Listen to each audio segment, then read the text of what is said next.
Hi everybody, I hope you're all okay. I'm sure you're all keeping safe and warm at home. As you can see, I'm not in school today. I'm at home as well because we've all got to stay home and we've all got to stay safe. So what we're going to do is we're going to put a lot of videos onto Class Dojo for you to have a look and for you to do some learning every day. What I'm going to do this morning is I'm going to read you our story of the week. Now, for those of you that were in school on Monday, you will have had this story read to you. Can you remember what the story was about? We were learning all about space. And the story had a man in it, and he went to a very special place. Can you remember the name of the person that was in our story, the name of the character that was in our story? That's right, his name was Bob. There he is. And our story is Man on the Moon, a day in the life of Bob. Bob, what's his job? Can you remember? He's an astronaut, well done. And he goes in a rocket. And where does he go? He goes to the moon, doesn't he? And he does special jobs on the moon. I'm going to read this story to you now, but what I would like you to do, just like if you were in school, I'd like you to come back and listen to this story about 2 or 3 times every day so that you get to know this story really, really well. And maybe by the end of the week, you can tell this story to your grown-ups or your brothers and sisters or whoever's in your house with you. Okay? So don't just listen to it once. I want you to listen to it lots of times. Okay? Because next week, I'm going to ask to see if you can retell this story. Okay, so listen to it really well. Are we ready? Man on the Moon, a day in the life of Bob, and the author is Simon Bartram.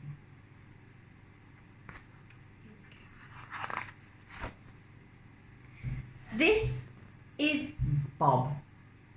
Can you see him there? Perhaps you've heard people talk of him. You may know him better as the Man on the Moon. Yes, can you remember what he has for his breakfast?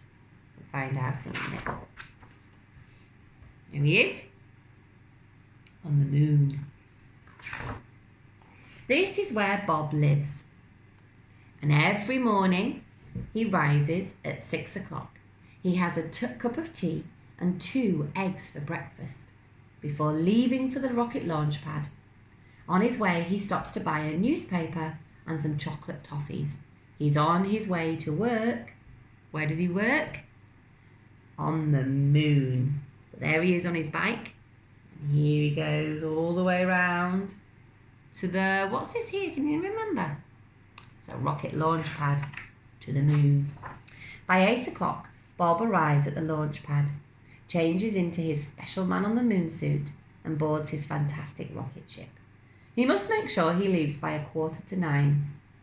Otherwise, he wouldn't make it to the moon by 9. On the way, he reads the newspaper and does the crossword. There he is. So here's his clothes, his everyday clothes. And he's putting on his Man on the Moon suit. And there's his helmet. Can you remember why he needs to wear a helmet? What's in that helmet to keep him safe? That's right, there's some air in that helmet because once he's left Earth, that's where we live on Earth, and he goes into his rocket, there's nothing to help him breathe in space, so he has to wear a helmet to help him to breathe. It's got some air and some oxygen. That's what we use to breathe. Bob starts work. His job as Man on the Moon is very important. He has to keep the moon clean and tidy.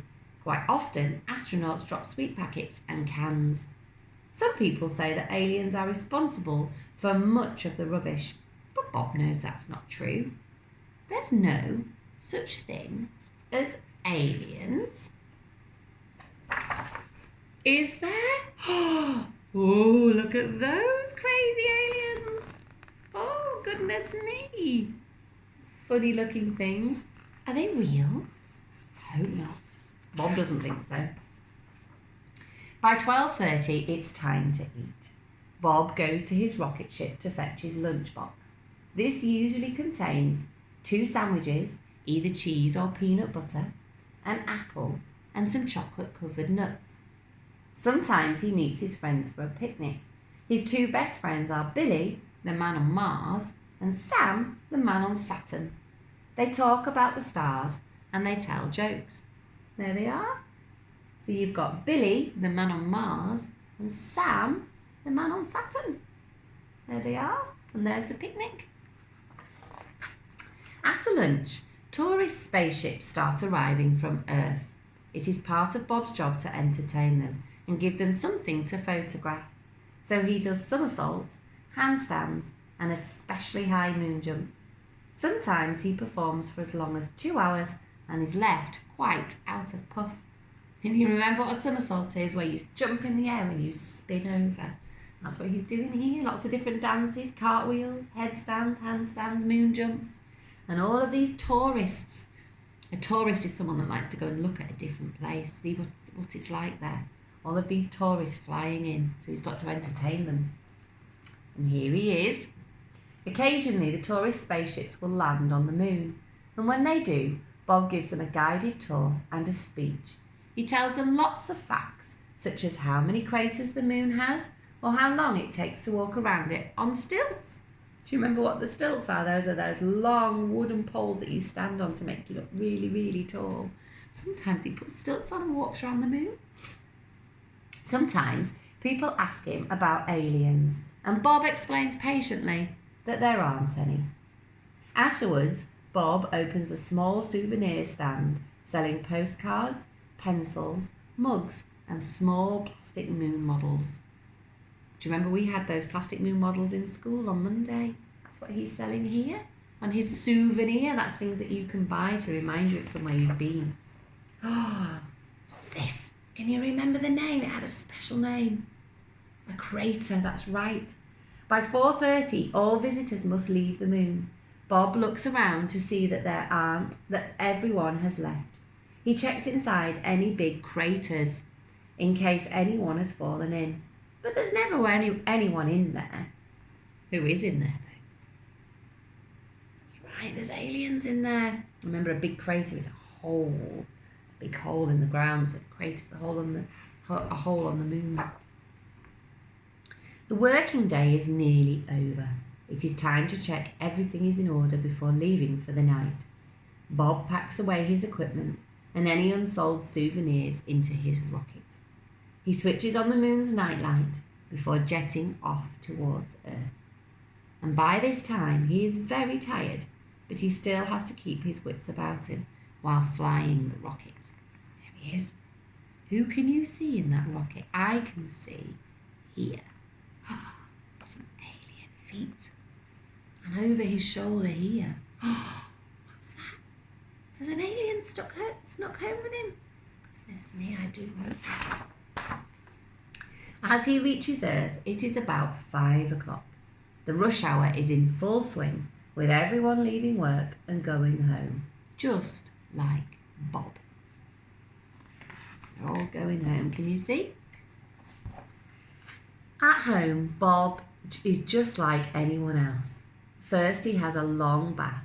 Moon work can make you very grubby, as sometimes the dust can get inside your suit. Then he goes to bed with a mug of hot cocoa.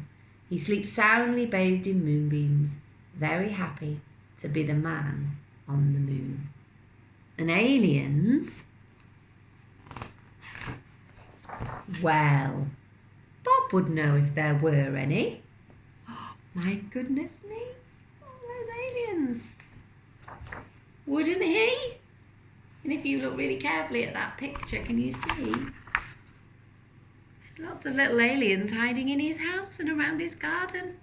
Goodness me.